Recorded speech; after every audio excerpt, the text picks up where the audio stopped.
I'm here with Alexander Mercouris, editor-in-chief of the Duran. Alexander, let's take a look at what's happening in Syria and in Idlib. And we'll launch this video starting with a tweet that Trump sent on December 26, 2019. His tweet really upset me, to be honest, but here it is, Alexander. From Donald J. Trump via Twitter: Russia, Syria, and Iran are killing, or on their way to killing, thousands of innocent civilians in Idlib province. Don't do it. Turkey is working hard to stop this carnage. I think that's about as ridiculous a summation as to what's happening in Idlib, Syria, as you can possibly put together in 240, 260 characters. Alexander, what's happening in Idlib? What do you make of Trump's tweet there? Well, can I just say again, it's Donald Trump. He has completely, at least in public, accepted this narrative that, Assad is the butcher and that Assad is responsible for all the wars and fighting in Syria. And he disregards the fact that the people who are in control of Idlib, as is universally known, I mean, even, dare I say, parts of the mainstream media have accepted the fact that the organization that has controlled Idlib province for several years now, and which is in control of it at present, or at least those parts of it which the Syrian government doesn't control, is Al-Qaeda. Al-Qaeda has various different groups there, but overall, Al-Qaeda, through its various local proxies, is the overarching authority in Idlib. Now, Idlib is this province in northwest Syria. It's very poor, it's very mountainous. It was captured at the beginning of 2015 by this Islamist army that was launched from Turkey. The Turks and the Russians established what were called deconfliction zones in Idlib province at an earlier stage in the conflict. Those deconfliction zones are now essentially historic. Turkey has been steadily losing influence and interest in Idlib province as it is refocusing increasingly towards the Kurds and towards northeast Syria, where it sees greater danger to itself from this Kurdish statelet that has been emerging there. And the result is that the Syrian army, backed by Russia, and I should stress more Russia than Iran, has gradually and steadily been reoccupying more and more of Idlib province and gradually bringing it back under Syrian government control. Many people who follow the Duran will know that we are regularly asked on our videos to comment, to provide updates about the Syrian war, about the situation in Idlib province. I have been saying for roughly a year now that sooner or later Idlib province would be restored to the control of the Syrian government. It's been carried out incrementally. We've not seen a single offensive by the Syrian army aimed at capturing all of it, but steadily, piece by piece, the Syrian military is regaining control of it. And their priority at the moment is to reopen the main road between Damascus and Syria's biggest city of Aleppo, which passes through Idlib province and which has, as a result of the fall of Idlib province, been cut off by the Al-Qaeda-backed Islamist groups that have been in control of Idlib province since 2015. I predict that within a few weeks, that road will be reopened. At that point, I suspect we will see another ceasefire, and then a few months further on, there will be another advance by the Syrian army until eventually the whole of Idlib province is brought back under Syrian government control. Okay, I'm looking at this tweet right now, Alexander, and a couple of things kind of glare at me here, stick out. Trump did not issue any warnings. Usually when he puts out tweets like this, he may issue a warning, don't do it or we'll come after you or we'll do this. He doesn't say that, which is interesting, I think. He's definitely demonizing, once again, Russia, Syria, Iran. Okay, I don't know if he's doing that for domestic consumption, for domestic reasons, so that, they don't jump on his back again with, you're a Russian agent type of thing. But there's that part of the tweet. And then the last line, Turkey is working hard to stop this carnage. Is Trump kissing up to Turkey here? Is he kissing up to Erdogan? Is he, what's the reason he snuck that line in there about Turkey? And on the flip side, what the hell is Russia and Putin doing? I mean, are they kissing up to Turkey and Erdogan here? Because Right. I'm getting very confused as to the role of Russia, the US, and whether Erdogan is being squeezed or whether Erdogan is playing both of them. Right. Let's start with what Trump meant by that tweet. And first of all, you're absolutely right. He issued no warnings. He's given no warnings to the Syrians or the Russians or the Iranians to stop their offensive in Idlib province. There was a previous talk about a Syrian military offensive in Idlib province in September 2018. And the US government then did issue warnings against that offensive. And this time, no such warnings are being given. And Donald Trump, as you correctly say, was very careful to give no warnings at all in that tweet. So that in itself is interesting. The second thing I would say, and this is perhaps where Turkey comes in, is I think that the reference to Turkey is intended to give Trump cover for the fact that he is not giving a warning. What he is saying is, it's not my business, it's not the US business, we're not going to go there into Idlib province to save all these people, all these civilians who are dying there, allegedly dying there. We're going to leave it to the Turks to do. I don't think it's actually an attempt to make up with Turkey. I think it's an attempt to hide behind the Turks and to say, if there is a disaster for the civilians in Idlib province, well, it's nothing to do with us. It's because the Turks have failed. So it's passing, if you like, the responsibility onto the Turks. Now, the Turks are in a very complicated position at the moment because Erdogan has difficult relations with the US at multiple levels. He's bought these S-400 missiles from the United States. He's still agreed with the US over the Kurdish position in the east of Syria, where the US has been backing the Kurds, and Erdogan is very unhappy about that. There's conflicting views on all sorts of things. And so Turkish-US relations have perhaps had even worse moments in the last couple of years, but they're never terribly good. On the other hand, for Erdogan, good relations with Russia have become extremely important. So I think what he's been doing is he's been quietly working with the Russians to arrange for this reoccupation of Idlib province to take place on an incremental basis, not to happen all at once, so that he can save some face. But I don't think he's going to do anything to prevent it. He spoke to Putin on the telephone just a few days ago when they discussed Idlib province and incidentally Libya also, where Erdogan is also fishing in troubled waters, if I can put it like that. But Putin and Erdogan have very, very regular discussions with each other, and they're due to meet again on the 8th of January, when Putin is actually traveling to Turkey to attend the opening of the Turk Stream pipeline. So there are always negotiations underway between the Russians and the Turks. Russian-Turkish relations tend to be rather good.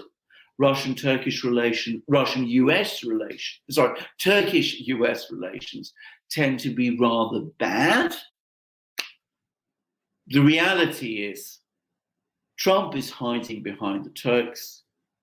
Turks are not going to do anything to stop this offensive in Idlib. and they're not going to jeopardize their relations with the Russians. So that's, I think, how all the pieces fall. So you think a lot of this, for lack of any better word, is just theater?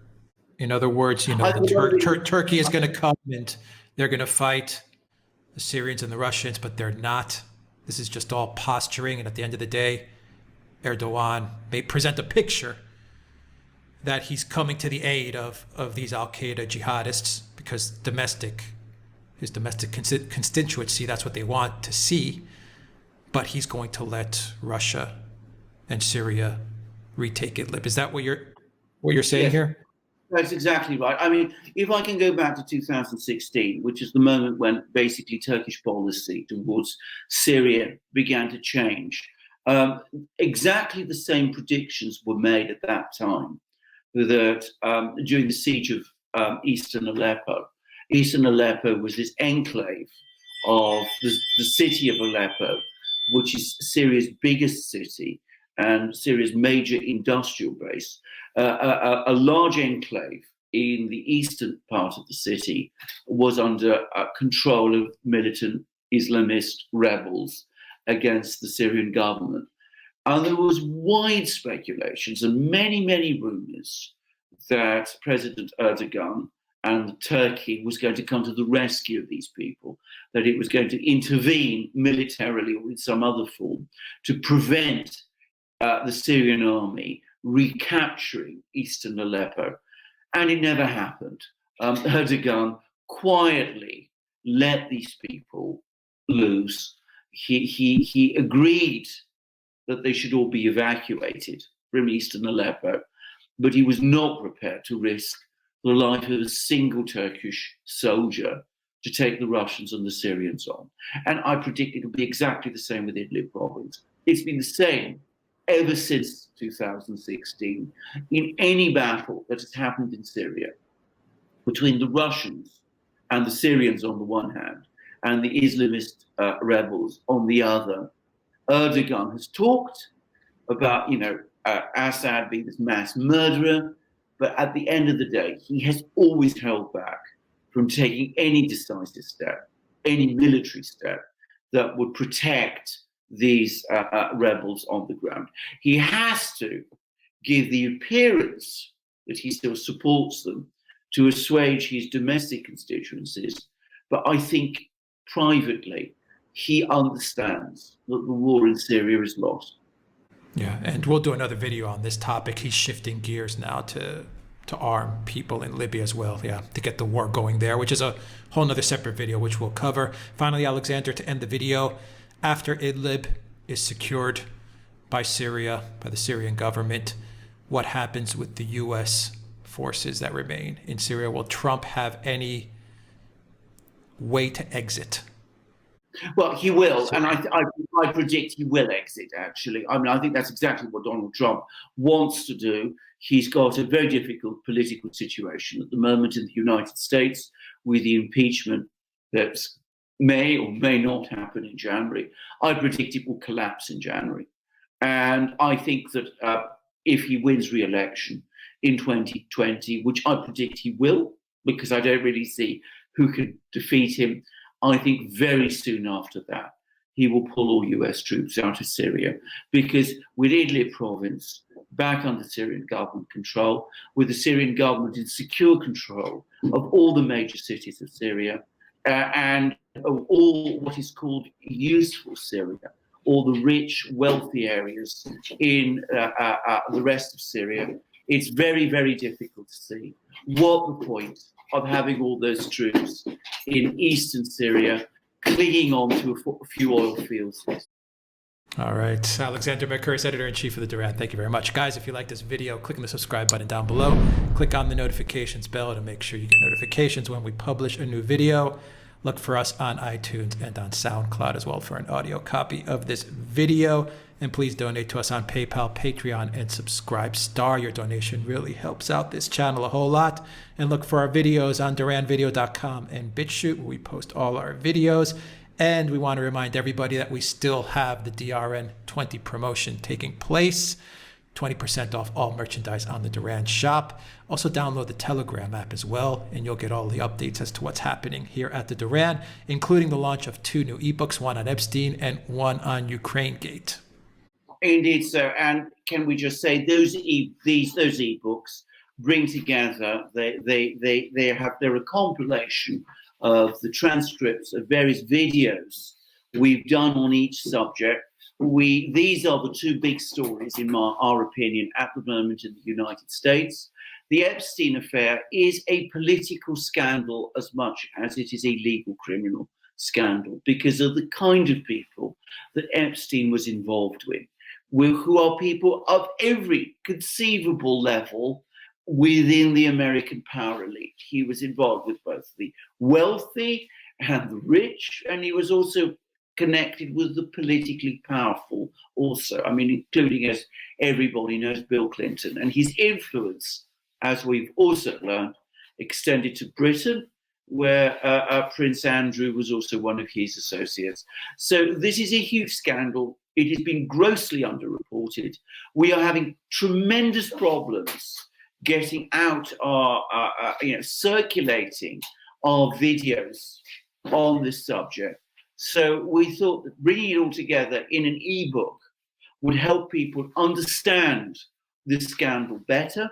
And I've written a preface in which I've discussed the nature of Epstein, this very mysterious and strange man about whom so little is known, how he was simultaneously this wealthy socialite in New York, in a New York mansion, a philanthropist, a person who was giving money to all sorts of charities, a kind of Bruce Wayne figure, if you like.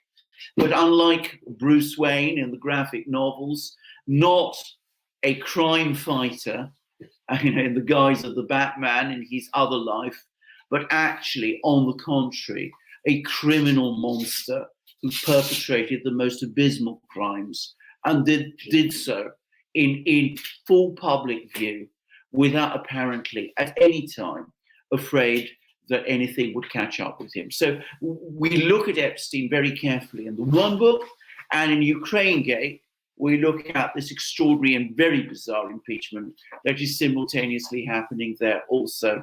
We discuss all its various aspects and permutations.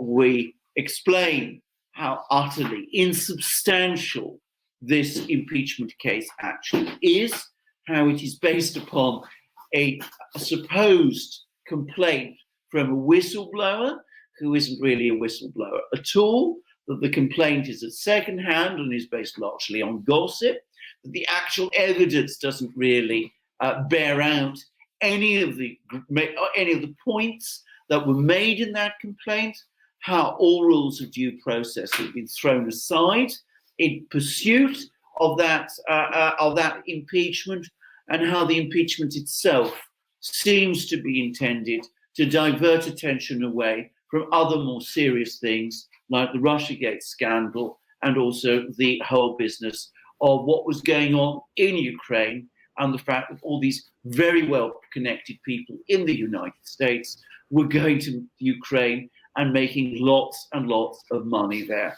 Not just Hunter Biden, but all sorts of others too. So you can all find those 2 books in our shop. DRN20, as Alex correctly says, is the discount code. It covers the 2 books.